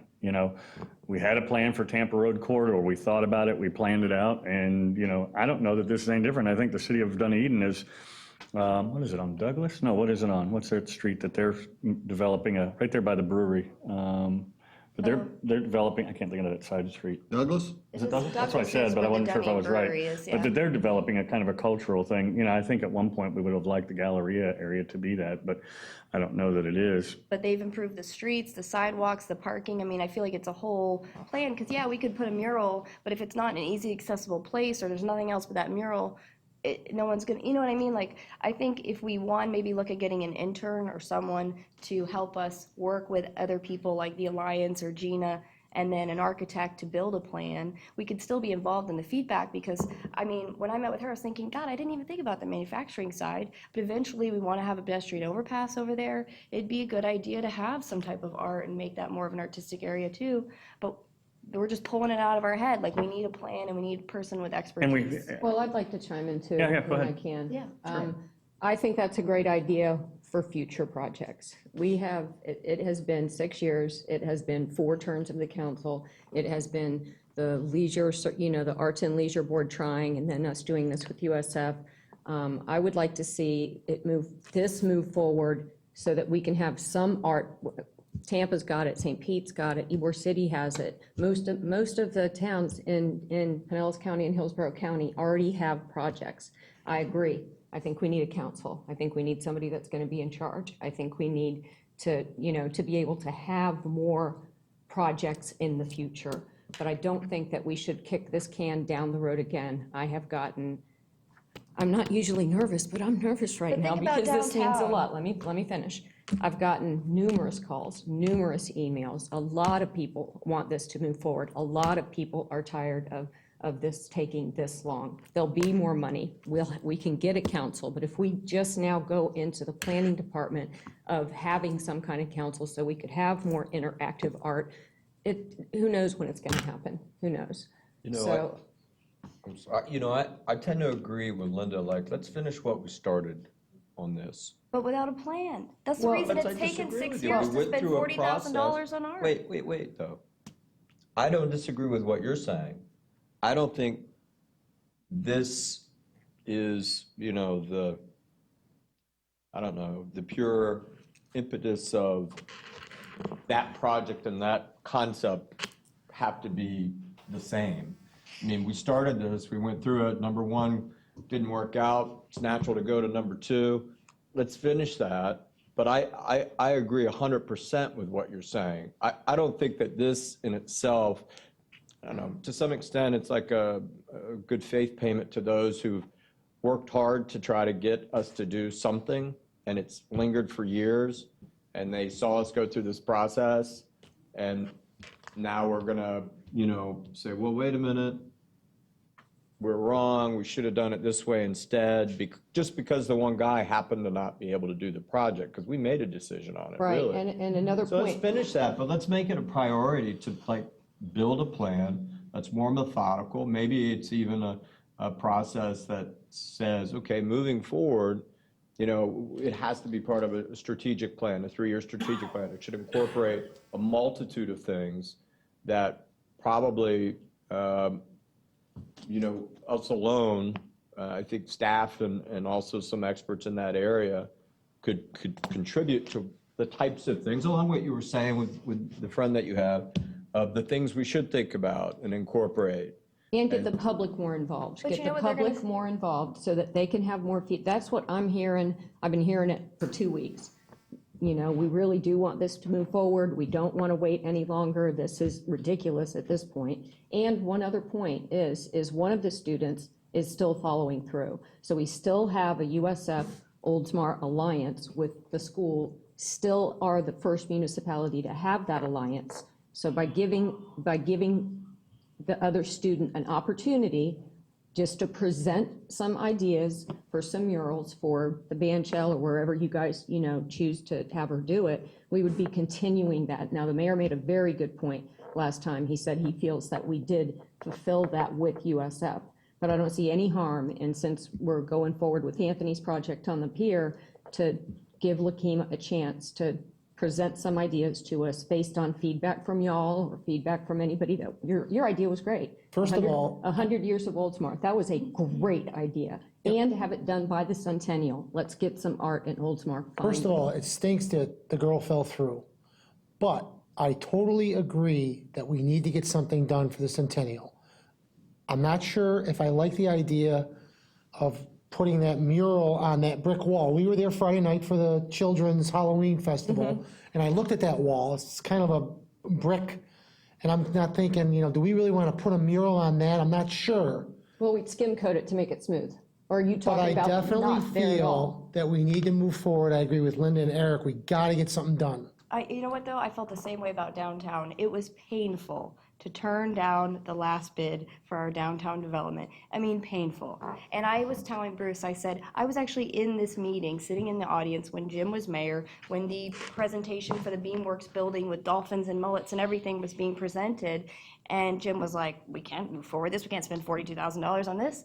And it's painful to be up here and be like, God, I can't believe we can't figure out how to spend $40,000 on art. But at the end of the day, this is not our expertise. And I personally would rather spend that $40,000 having an intern come in that works and helps us build a plan, because at the end of the day, I mean, if we put a mural on the wall, that's great, it looks pretty, maybe be there 10 years, but that's not, I just don't feel like now we're not creating culture and art. We painted a wall. I mean, think about Safety Harbor. Safety Harbor has an arts and cultural center. When you drive down the road, the houses are different colors. It's because they've created this environment that draws artists in. It's in their code, it's in their architectural guidelines. I mean, I just think we need at least to look at an outside person. There's still time before the centennial to have someone come in and at least consult with us, to put a plan in place. And maybe, some of this money gets spent before then. But I think the first thing they might say is, well, I hope you didn't just put $42,000 putting that mural up on that wall. For me, Well, I mean, we're Well, not it's not even idiots. We're good. not going to, Right, no, and it's not just going to be for that. I mean, we did go through a process, and I agree with what you're saying as it relates to the need for the city to have a long-term plan. I also think it's not unreasonable for a lot of the people who put a lot of effort and time into getting that 1% pass, there's probably a certain amount of expectation that, okay, Deliver. somebody at some time finally do something. And this isn't just like from the sky. I mean, there's been a lot of discussion, and people come up and been able to participate. We had a lot of people who sat in on the workshop and got a lot of feedback afterwards. I mean, I'm not disagreeing with you 100%.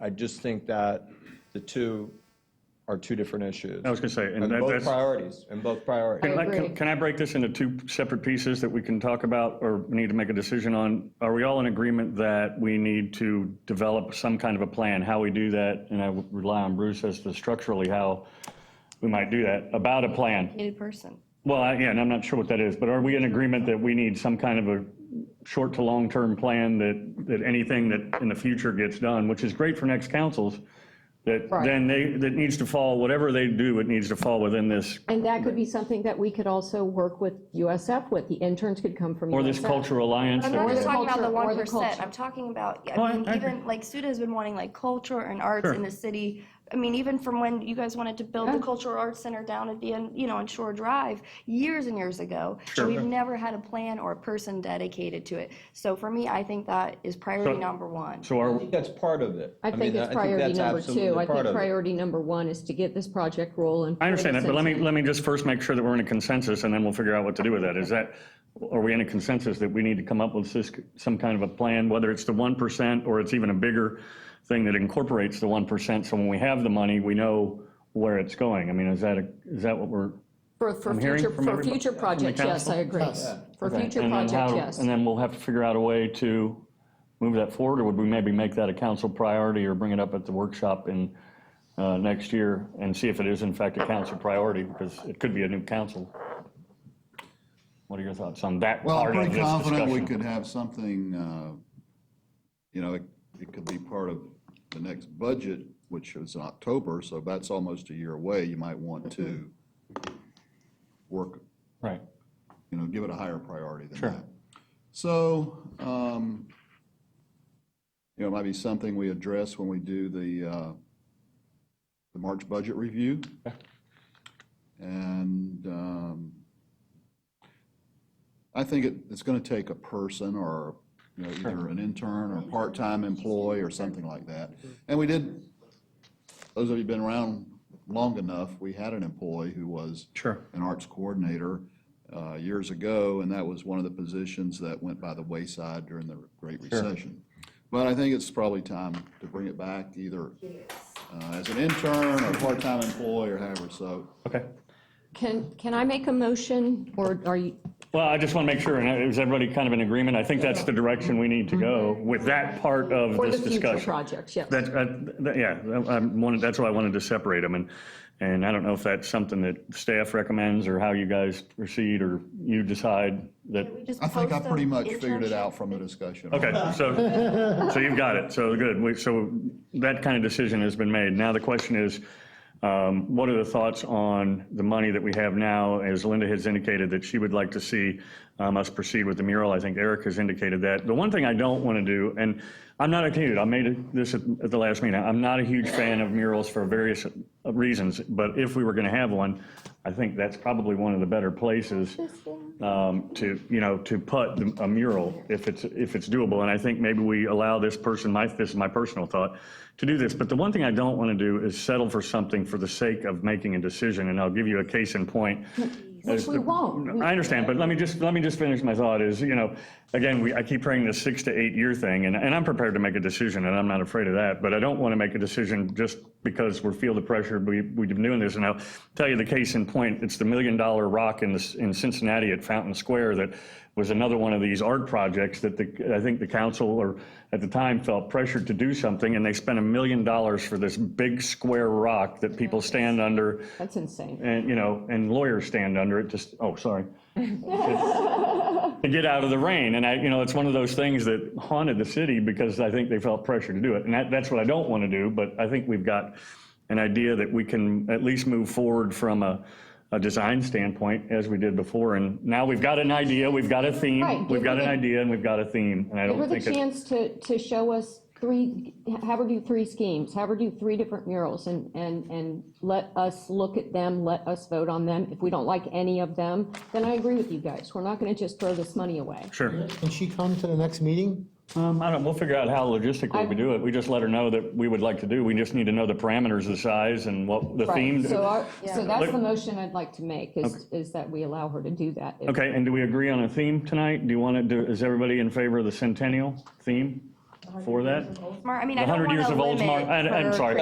I'm sorry. Yeah. Maybe it shouldn't be part of the motion. Maybe it should be just information that goes to her, and let's see what she comes back with. Well, I'm not saying, I don't even know if we need a motion. We just need direction, we're not really looking for a motion. If we all. Do we want to proceed? Yes. With her to mock up? Yes. And the second part of that is, do we want it to be the 100 years of Oldsmar and for her to proceed based on. Is Okay, that, or other ideas that you Yes. guys, because. I like the 100 because years. Tom said that, you know, I like the 100 years. Is and anybody? especially for the centennial, it's perfect. Yeah, but I mean, we have to think beyond the centennial. Yeah. I don't want to limit her creativity. no, you're right, We could you're right. suggest it as No, an you're right. idea. Right. At the same time, too, do we want it just the band shell, or do we want to incorporate the bathroom I too wanna- that matches the band I, shells? I don't, Bad idea. I think that we'll have enough money because. again- I really don't have a feel for how much those things cost. so- Right, I think we'll have enough money, so she's gonna have to come up with, first of all, we're gonna have to figure out how much Anthony's gonna get. And he's gonna be doing his project the first week of December, so we'll know how much money we have left over. Anthony's project isn't gonna take that much money of the 45, I think it's 45 that we have.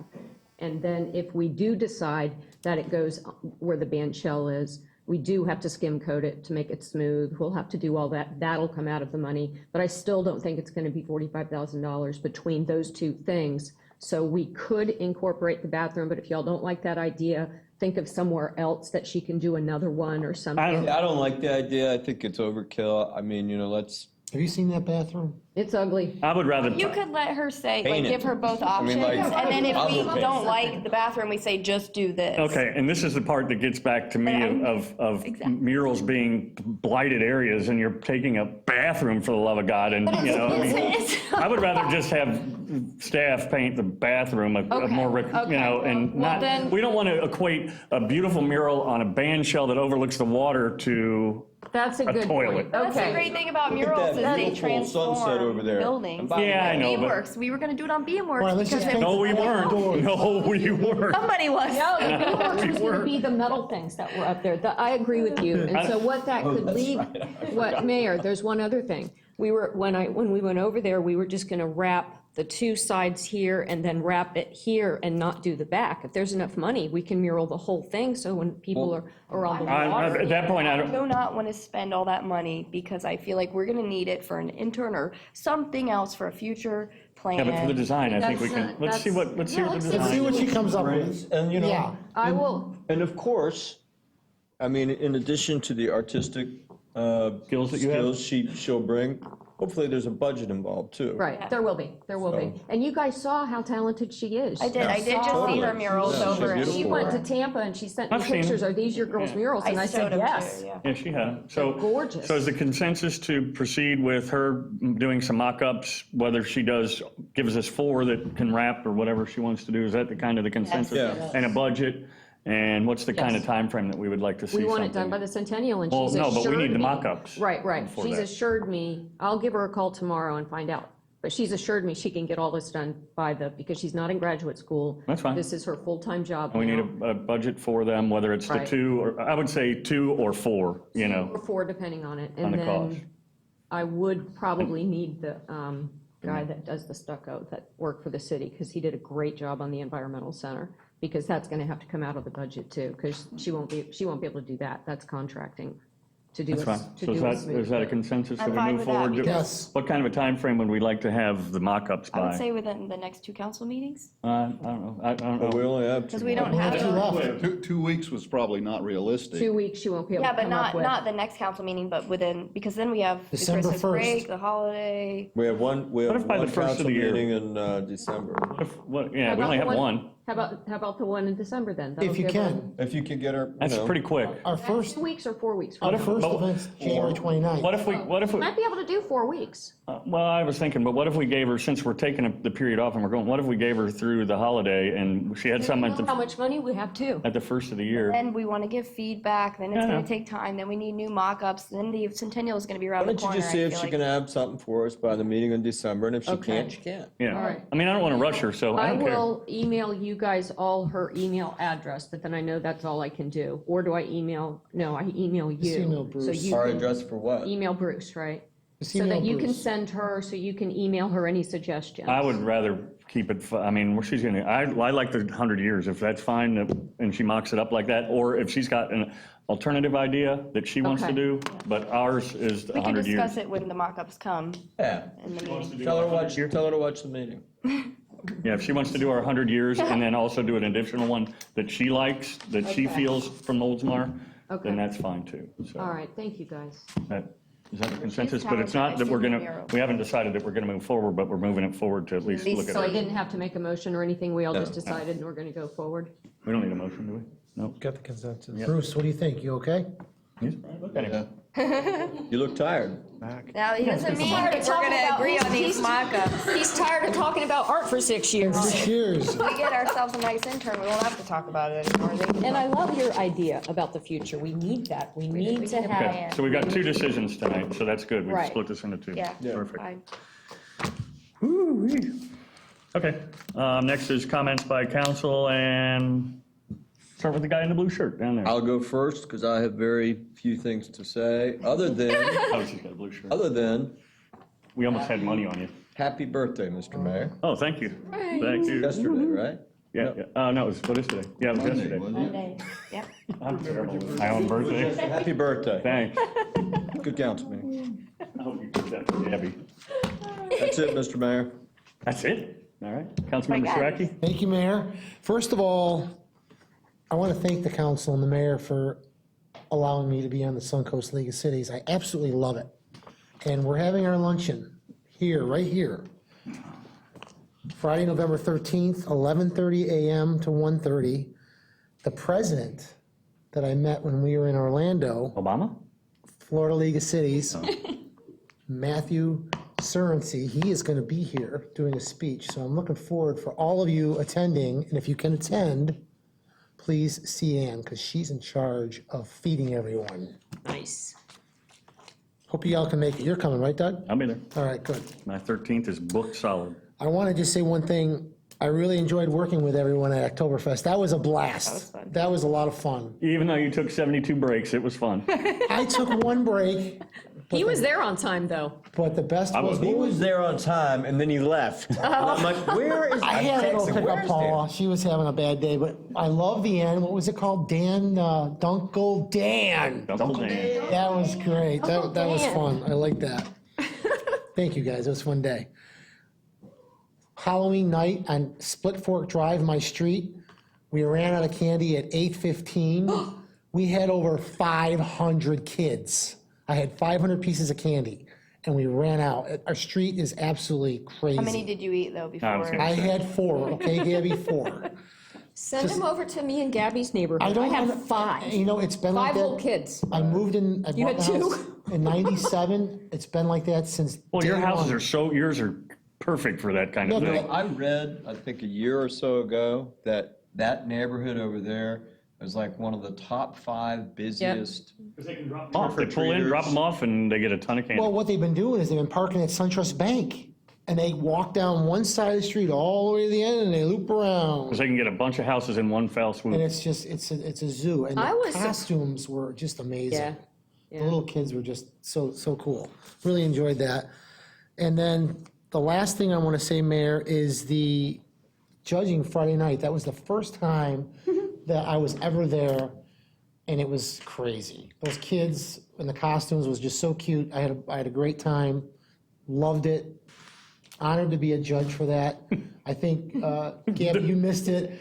You know, you missed it. You had to leave, but Linda, Doug, and I think Oh, we we did had a good job judging. Chaotic. Like, what was the winner? The best one was the what Doug calls me. What is that? The neon. The guy with the head in the jar? Oh, that was good. Was awesome. I was talking about the little girl that was jumping in. What was that? Oh, called? yeah. A minion. From That was the Dan Shraki doll. Yeah, the Minion. that's what you call me, right? That's And what I then call the him, a Game of minion. Thrones, then the Game of Thrones kid. Yeah, and That was the good. time travelers. It was They were really. just some really good costumes. That was a really cool. All we kept saying is, "What number was that? Who was that? What number?" It was got hard so to keep busy. track of. There were so many kids. It was 30, 40 kids per age group. That I was just putting stars and circling. This is a good one, and we had to vote within went seconds fine. because it was just Oh, we had really neat. we had a good tabulation system. And then the last thing, happy birthday, Mayor, and Thank that's you, it. sir. Thanks, Vice Mayor.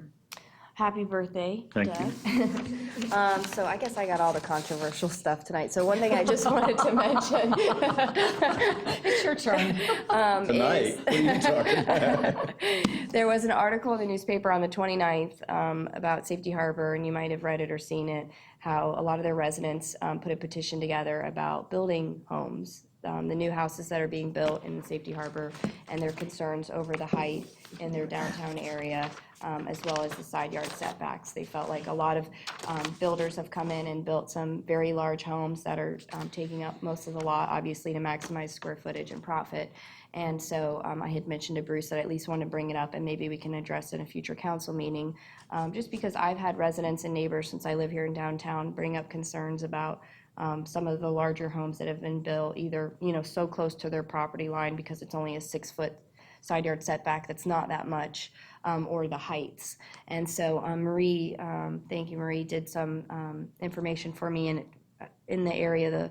The highest home that's been built is 28 feet, and in Pinellas County, our max is 35. And I thought maybe we should address that. Do we really want someone to come in and potentially build a 35-foot home, in our downtown area or in any of our neighborhoods? I don't know. I mean, some of these 2-story homes that are huge are already 28 feet. So I thought we might want to address that, because if residents are petitioning in our sister city in Safety Harbor, we might want to look at, what should our max home residential height be, in our CRA or in other areas of the neighborhood, and is a 6-foot side yard setback enough? Perhaps if we leave the building height the same, maybe we want to increase the side yard setback to 7.5, or, we might want to look into some of those things, because, obviously I don't want to inhibit, development and growth, and potential, obviously, increase in home values by larger home. I want to have respect for people that already live here, or the older character of the homes, because the biggest thing in Safety Harbor was that they feel like a lot of these larger homes that are coming in are really hurting and taking away from the character, because you drive down and you see this, 15, 20-foot bungalow, and then you've got this 30-foot, giant home right next to it. And as those older houses disrepair or they get torn down, my comment to Bruce today was, in the future, if more of those things happen, then it's going to start to look like, say, Lansbrook, which is a great neighborhood. My parents live there. But as you drive down the street, every house is 5 feet away from each other. They're all 2 stories. They all look exactly the same. There's no privacy. There's no charm. There's no old trees or yards. So I want to bring that up, get your guys' feedback on what you think about potentially looking into, whether it's in just our CRA, but a residential. I like the idea. Are you talking about a particular property? No, in the No, CRA. I mean, I know. so Marie sent about 7 to 8 lists of homes that I have been know, I built. printed out your report, or her report here. Yeah, and I it wanted was, to, because I was just curious, how high really is 35 feet? Do we already have homes that are that high? And, wow, those homes are 28 feet, 35 feet would be really high, and I don't think we have a need for that. And I want to make sure that we're not putting a builder's profit above, our homeowners and the tax dollars they pay. And, 6 feet is not much of a setback, if you have a giant house. So I just think there's some things we need to look at, just to prevent maybe I preventative think in the the one future. thing that you have to be cognizant of, we have code now. When you're talking about pretty meaningful change, there's a flip side to it, and that is, if you make a change, got all these people who own their property, maybe they have plans for their property, you're also impacting their rights as well. And so I don't think it's that simple. No. And I'll share with you a personal story on where I built, right? And Bruce will probably laugh about this because it's a long story there, but I sit like 6 feet off the ground because of the floodplain. And so I built a 2-story house. It looks a lot taller, and it's pretty tall, but part of the reason is Sure, I get, yeah. you start 6 feet up because of the Dade County code and whatever, if it's called something different now, but okay. It's just, I don't know. I think the code that we have works. I don't know that you start making those kinds of changes all of a sudden. It has a huge impact on the people who already have homes here, who might have plans, who maybe had plans for years. I just think it's But is that the right plan? You know what I mean, for the future of what we want the neighborhoods and communities to look like? And I understand being on the water. I'm thinking specifically maybe the CRA or the downtown, where a lot of the kind of historic and older homes are, because that's where a lot of some of the newer, bigger homes are being built. And, you know, they're massive. And I get it, you know, you want to get the most square footage you can, you know, and the home value certainly doesn't hurt if you have a giant house and it sells for $400,000, only helps your value. But at the end of the day, is it really, I mean, is it affecting, you know, the community, the people that live here, the character of the neighborhoods? I just think it's something to look at because, you know, especially in our downtown area, do we really need a 35-foot house? I don't know, you know, and that's why I just want to bring it up. And I'll tell you, to I mean, them. on that, I'm certainly not opposed to looking at it, and I'll cite a couple examples, one of which I was part of was selling a guy a piece of property out on Clearwater Beach in a very residential, old 1960s neighborhood where the homes typically are one story. His is 35 feet, and it is a monstrosity among right next to the others. And so whether it's, as Gabby mentioned, that, you know, maybe it's a varying setback, you know, it's 6 feet if you want this height, 7, you know, and you give more separation. And another case in point, I'm sure we've all seen it, is when you drive down McMullen Booth Road just before you get to Gulf to Bay on the right-hand side, again, another older 1960s, 70s community, and another big box monstrosity, you know, right next to a one-story. What about the one in Dunedin ranch. that had all the newspaper articles, the one that was the shell? I know Tom smiled because he's very familiar with it, but all the people that lived across from it. But I mean, I just don't know if what Pinellas County's guidelines are is what's right for us. Sure. And I mean, Safety Harbor residents in our sister city have petitioned against it, and we could wait and kind of see how that pans out. But I just think, you know, maybe we need to look at it and be preventative as they are trying to be. Sure. And I think you point to the CRA as opposed to that waterfront, you know, that. I don't think there's anything wrong with having, you know, I'm not opposed to having a discussion on it. Yeah. I wouldn't oppose that, but I do think that it's you know, and maybe it's just by fundamental, you know, homeowners' rights supersede a council's sudden desire to, you know, kind of intervene maybe a little more than, you know, we have the rules there, I mean. But this and is then for the homeowners' tweaking. right, the ones that already live here to Well, prevent the builder from coming And I'm talking about in. the ones who already live here. You know what? They own the properties right now, and so if you're going to change what they're able to do to their properties, it's a huge deal. Sure. Right? And you know, I don't know that we have a problem. Right? I mean, I think if you look at some of the examples of the larger homes that have been built, I don't know if it's all in the CRA, I have to think about it, but there's some really nice things that are larger homes, but have not, I don't think, been a detriment to the character of the area. I don't know that any of those. The report- 35 feet is huge. The report says the highest one is Right, 26. Yeah, 26. I'm just saying, if we feel like those are a good Oldsmar. size, then Yeah. let's be preventative, because potentially someone could come in, you know, according to code and build something that's 35 I personally feet. am not opposed to it because I would like us, and I agree with Eric to some extent too, but I'd like us to make a conscious effort or a decision that, you know, this is what this code really means, instead of say somebody all of a sudden builds a 35-foot house and we go, ruh-roh, you know. And if it moves forward, fine, and maybe we do it with some Yeah. restrictions. I don't.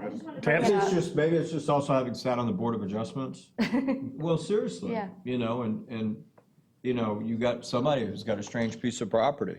All right, so now if you're talking about moving around setbacks, odds are, you know, it's going to impact them huge. Yeah. Sure. And those types of things, they happen all the time now. Sure. I live with it every day. I have a tiny little house next to a monstrosity. My house basically looks like their maid's quarters. I mean,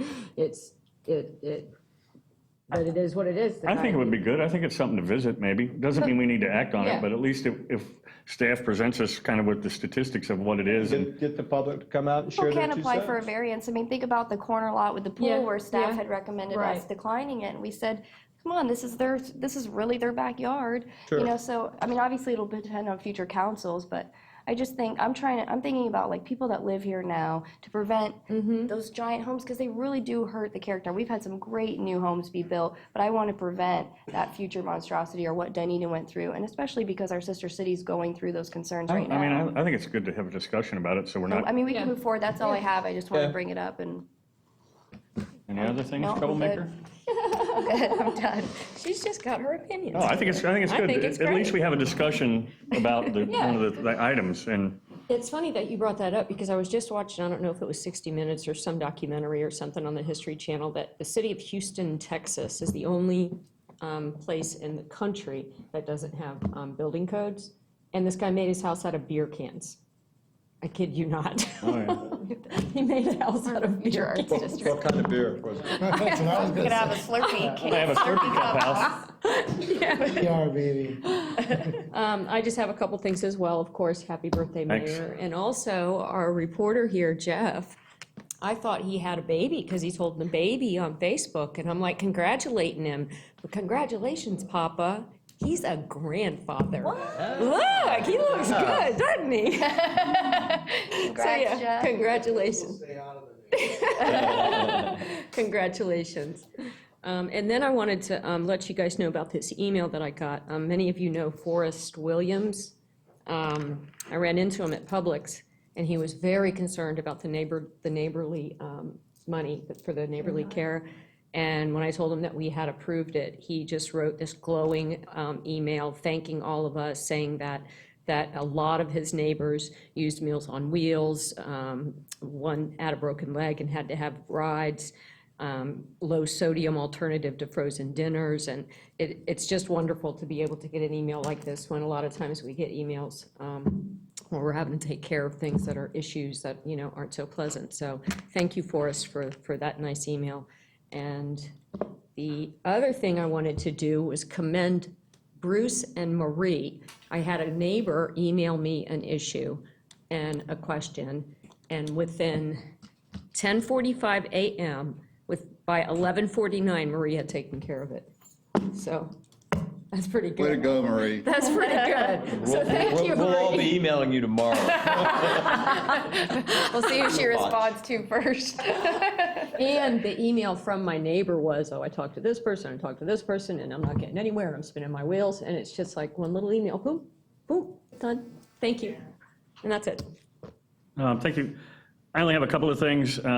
First, I want to say thanks for everybody that brought all the gifts, but what's interesting, and I'll share this with you, and I found it out at our Citizens Academy, and I won't divulge the city that Tom spoke of, but in some municipalities that he represents, this is not allowed to happen.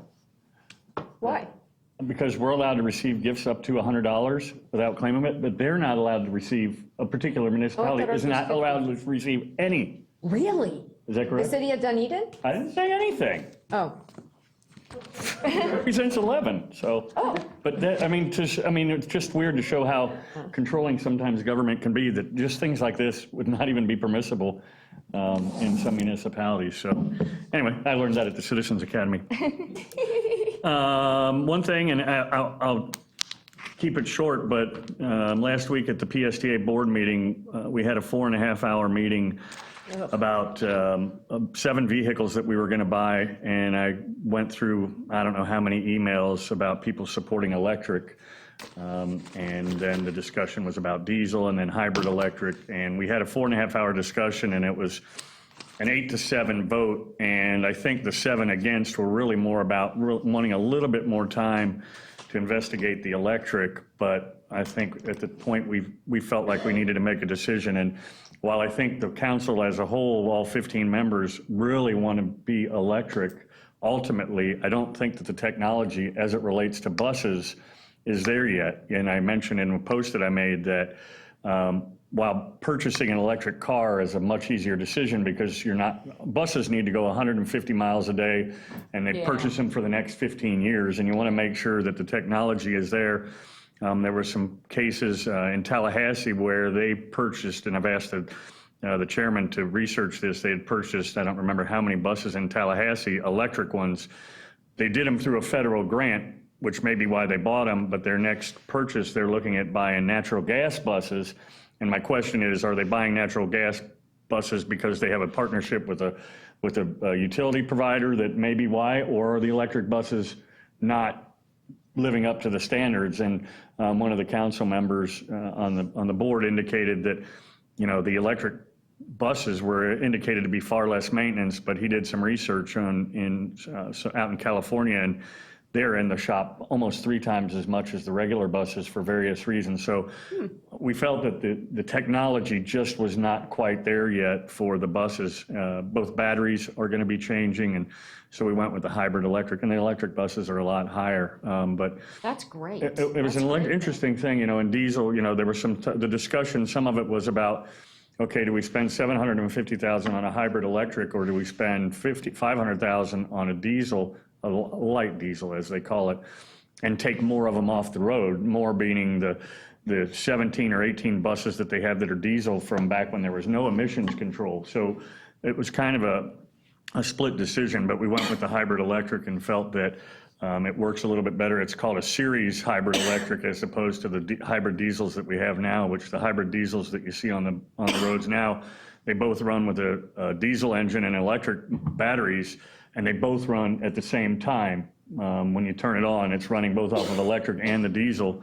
The hybrids that we're looking at buying are running in series, which means the electric motor or the diesel motor would come on, charge the batteries. Once the batteries are charged enough to go, they run strictly off the electric batteries, and then the diesel doesn't. So you're not running both of them all the time, which really helps with the extension. So anyway, it was a 4.5-hour discussion about that and some great dialogue.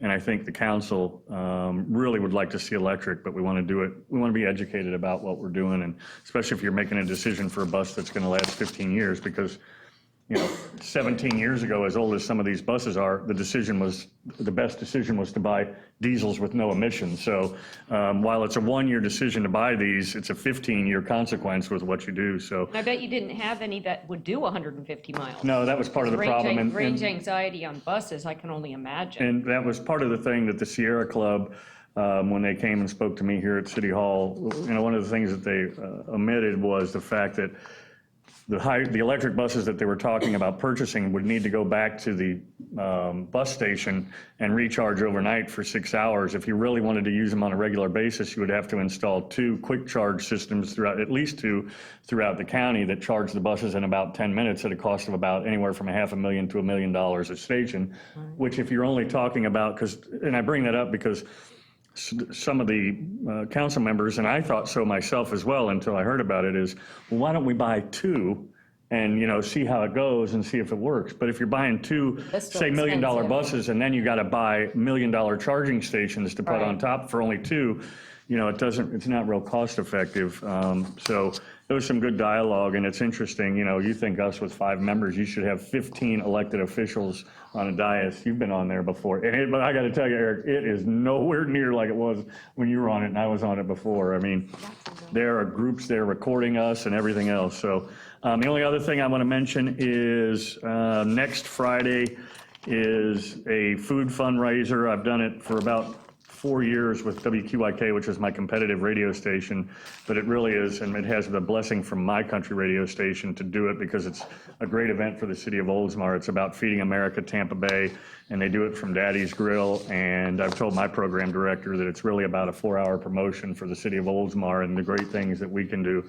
Friendships aside, I don't care if it's my competitive radio station, it's a great thing for the community. So he's behind it, he supports it. So that's at Daddy's Grill. I think the fire department will be there. I'll be there. I think Representative Grant's going to be there, hopefully to speak as well. So anyway, if you get a chance, stop by. That's all I have. Does anybody else have anything? Tom, Bruce, Ann, Kathy?